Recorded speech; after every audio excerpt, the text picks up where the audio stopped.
Let's bust some more Chapter 3 myths. Hi friends, and welcome back to Raft. Now that we've had a bit more time to sit with some of the Chapter 3 features, another round of myth busting is definitely in order. A lot of these are questions that you lovely folks left on the last edition of this mini-series, so be sure to check out that video to see if some of your other questions have already been answered. Of course, if there are myth ideas you want to see covered in the future as well, be sure to leave them below so I can investigate them for you. And if you enjoyed the video, consider leaving a like and subscribing to the channel. It would be much appreciated. But without further ado, let's get into the second edition of Busting Raft Chapter 3 Myths. First up, let's talk some more about the electric smelter. There's been a lot of dissent as to whether or not the electric smelter is really worth it, so we're going to break it down a bit and test some of the most popular theories. First up, we've already covered space efficiency. You can have 4 of the normal smelters in the same space of just one electric smelter. It's actually slightly less, so the electric smelter is certainly a little less space efficient. Next is the fuel source. Obviously, the electric smelter is electric, and that means that it uses battery power. The normal smelters use normal wood. The argument here is that by the time you have access to the electric smelter, you probably already have enough planks stored up to make the fuel pretty much a non-issue. Honestly, this whole part boils down to a matter of preference. Whether you like things to be fully efficient or more hands-off is what will inform which smelter variety is best for you, but neither of these are the real myth that we need to test today. There is a popular argument that believes the electric smelter is faster than your normal smelters, and that's what makes it better, so let's put it to the test. To test it, let's set up one smelter of each kind and test a few kinds of materials. We're going to smelt vine goo, metal ingots, and titanium ingots because all of these materials have different smelt times, at least for the generic smelter. So I smelted all of these in both of the smelters and recorded the time between the first frame placed and the first frame the materials were fully smelted. And it's the exact same. It takes just about 45 seconds to smelt vine goo in either smelter, just about 80 seconds for the metal ingots, and around 2 minutes for the titanium ingots. Those numbers may be slightly different due to some frame rate wizardry and whatnot, but frankly it all comes out the same with a difference of milliseconds, not even whole seconds. Meaning that the myth that the electric smelter is faster than the normal smelter is thoroughly busted. The only difference between the smelters are the amount of space they take up and the fuel source that they use. So really which one is the best is heavily up to your preference. This next one is also a revamp of a myth we tested last time, but some of you have some even more absurd ideas to test for items that may increase your dive time. If you remember, we established that the dive helmet cosmetic item was in fact just cosmetic and didn't alter your dive times at all. But some of you wondered if combining the oxygen bottle would help at all. So here we go. Diving without any equipment lasts for about 1 minute and 2 seconds, which is the same as diving with just the dive helmet. Diving with an oxygen bottle increases your time to roughly 1.5 minutes, which is exactly the same as diving with both the diving helmet and the oxygen bottle, making this myth, again, busted. But you all had one more crazy idea up your sleeves. What if wearing a shark head makes you dive longer? Unfortunately, I have to be the bearer of bad news, and this also makes absolutely no difference in terms of how long you can hold your breath for, meaning this mini myth is also busted. If you really want to increase your dive time, I have 4 recommendations for you. Use your classic oxygen bottles and don't bother with any of the cosmetic items. Just grab a pair of flippers so you can go a bit faster, eat a salmon salad so your lung capacity is increased, drink a spicy pine berry so you swim faster, and just use the normal oxygen bottle, honestly. That's how you can really make the most out of your time underwater. But for now, the myth that anything other than those 4 items increases the amount of time or use you can get underwater is finally busted once and for all. But if you really wanted to enjoy all that time that you're getting underwater without the constant fear of being attacked and eaten by a lovely Jeremiah, you may be interested in a myth that says that you can get more shark-free time in the water by simply not picking up Jeremiah's head when he takes a little nap after being stabbed a few times. So, this myth wants to abuse one of the game's most central mechanics, which is the ability to loot animals once they are no longer alive.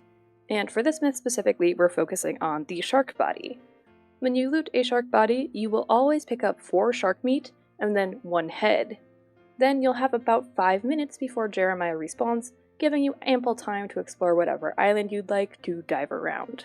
However, there is a myth that says that by simply not picking up the shark head when you loot the body, you'll gain an extra 3 minutes of shark-free time before Jeremiah respawns. This is mostly due to the fact that Raft insists on waiting 3 minutes before despawning any enemy that you've killed so that you have time to loot the body and you don't lose out on any of that loot that you wanted to pick up. By grabbing the shark meat, you still get one of the best food items in the game, and by leaving the head, you get those 3 extra minutes of danger-free time. Testing this myth is indeed pretty straightforward. I just murdered the shark once, looted it fully, and of course, Jeremiah was good and healthy after just 5 minutes. After leaving the head behind, it did indeed take 8 minutes for the shark to reappear, meaning this myth is fully confirmed. If you want to have a bit more shark-free time, just don't pick up the head, and then you're good to go. This next one is a pretty popular myth that I got on my last video, but honestly I have no clue where it comes from. Supposedly, the advanced collection net that you can craft after you've unlocked it in the research table has a small chance to collect titanium ore in addition to the normal debris that you pick up, so that would be things like planks, sleeves, plastic, that kind of stuff. Picking up titanium would be a pretty great perk, especially since these require 4 titanium each to catch, but I have pretty severe doubts that this is true, so we'll give it a shot anyways, but I don't have super high hopes. To set this up, I placed down 20 collection nets of each kind and filled them completely 6 times. So we already know that the simple collection net holds 10 items, and the advanced collection net holds 15 items, so having a material increase is a no-brainer. And the variables that we add in for barrels and crates that you pick up just means that the multiples won't be exact, but it'll still be pretty close to like a third larger for the advanced collection nets. But let's compare the exact haul that I got from 20 nets that are completely filled over 6 times. So that means that I filled both varieties of nets 120 times, so that should be a pretty decent sample size in terms of what people will normally do in their base game. Unsurprisingly, I collected a lot more materials from the advanced collection nets than I did from the simple collection nets. But again, we completely expected that just due to the different number of items that each kind of net can hold. But did I find any titanium? No, absolutely none whatsoever. We just got more of the exact same materials and no titanium at all, meaning this myth is well and truly busted.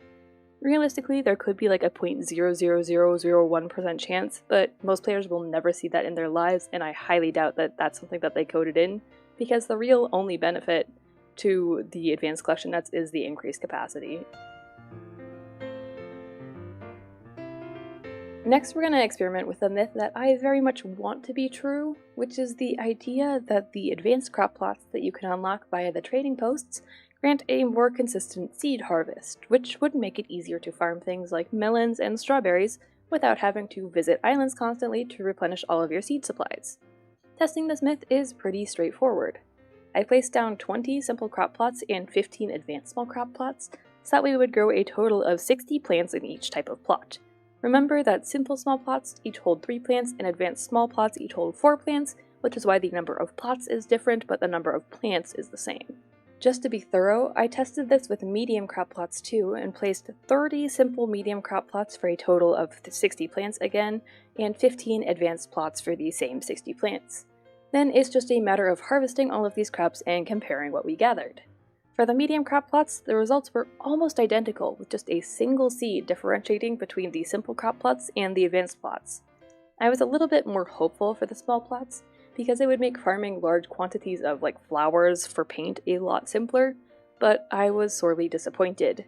While there was a slightly larger difference in seeds between the 2 crop plots with the small plots, it was only 4 seeds, and both experiments actually slightly favored the simple crop plots. Realistically, the differences just boil down to a matter of statistical chance to drop a seed, and there is no significant difference between either type of crop plot in terms of how likely they are to drop seeds. So, once again, this myth is well and truly busted.